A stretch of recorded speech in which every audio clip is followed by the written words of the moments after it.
Hi guys, this is Neo from TheOverclocker Magazine. Today I'm bringing you the Cooler Master MM711 gaming mouse review.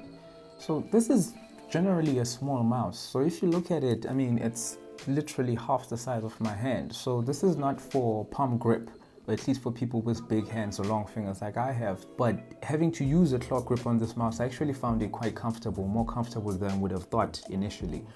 In terms of the button presses and so forth, there's a little bit of play sideways on these top buttons here, the primary buttons, but it's actually not much, and it's not something that you're going to notice. The scroll wheel, on the other hand, is one of the best that I've ever experienced. It's notched, but it's not difficult to move, and it just gives way when you need it to without it being necessarily hit by mistake or scrolled up or down by mistake. So what I find most appealing about this mouse is actually the lightweight. At first it was pretty off-putting, but now I realize that this actually reduces the amount of fatigue that I might have on my hand if I was gaming for hours on end. Generally I use a controller for gaming, but if I do have to use a mouse, I prefer it to be lighter rather than heavier. One of the coolest things about this mouse is actually this PTFE feet. They glide so smoothly on so many different surfaces. And talking about surfaces, you can actually program any new surfaces using the software. I'm not sure how that would work, but yeah, that is the feature that is there. So if you do want specific profiles for specific surfaces, you can actually do that with this mouse. For such a small mouse, it actually packs a lot of high-end features, and in fact the premium features that I would have expected on only the most high-end of mice. And I don't think this is the most high-end mouse that Cooler Master makes, but it is definitely the most stylish that I have seen. Aesthetically, this mouse just simply works for me. I definitely like the honeycomb finish, or the honeycomb pattern here. I like the see-through nature of it. That fact that you can see all the way inside, it just makes it look so much cooler. What that means in terms of safety, spilling drinks on it and things like that, I don't know. Basically, just be careful with that sort of thing around this mouse. The MM711 is a lightweight mouse, coming in at just 60 grams, which I believe is 7 grams heavier than their predecessor, which was the MM710. I never used that mouse, so I cannot tell you how that one felt compared to this one.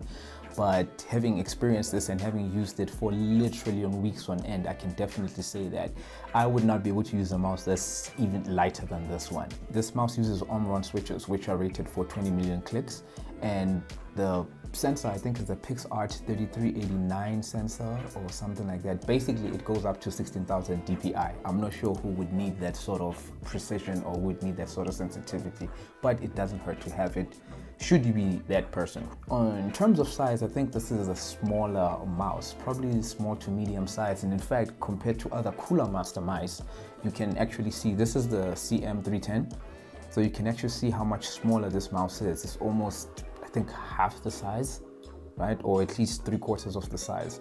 But yeah, if this mouse was this side, I would definitely be more keen on it. And I find this quite appealing, to be honest. And of course, another ambidextrous mouse, because I am left-handed and these are the best mice for me. So this mouse retails for about $60, I believe, or 900 rands locally, which I think is a fair price these days, given that this actually has some of the best components that you find in mice. And I'm talking obviously about the switches and the sensor, and actually the feet as well, which is basically what makes a premium mouse, or at least a premium mousing experience, if that's the thing.